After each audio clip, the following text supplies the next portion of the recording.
The last couple of days have been a real whirlwind for the Birmingham City fans here at St Andrews.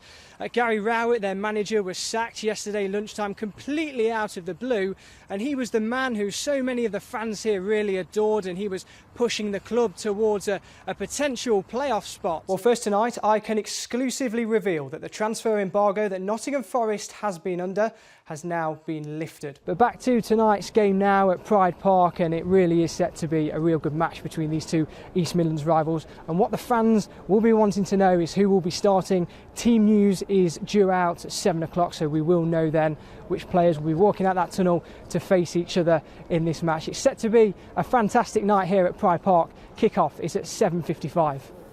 In an exclusive interview with ITV News Central, John says he was saddened to learn of the news last Friday night that a proposed takeover of the club by an American businessman had collapsed. Well, I think like a lot of people, you're disappointed, especially as the length of time that the negotiations went on.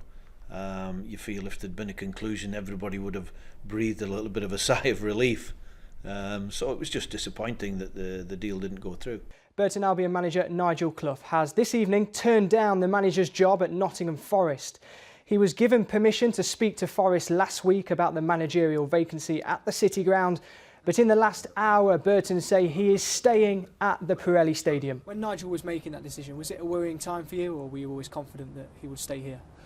It was worrying, yeah, because, I mean, obviously, finding a manager to replace him that could work with our financial constraints, in life, opportunities come along, and in football, if you don't take the opportunity, or at least consider them at the time, then they might not occur again, or if they occur again, it could be some time later, So it was very difficult for him because he's such a loyal person. How delighted were you when Nigel came to you and said, "Ben, I'm staying"?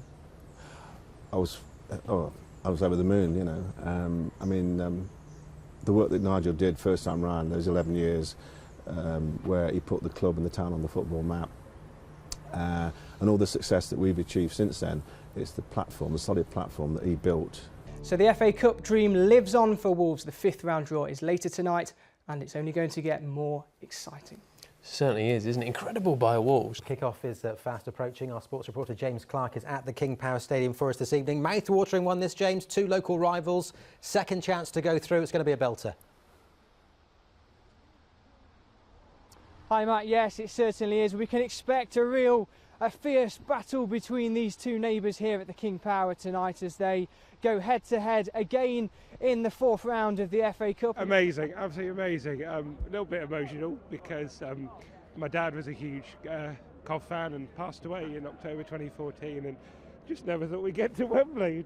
It's only the Checkatrade Trophy, but it means a hell of a lot to us and to you too, doesn't it, Nils? Hey?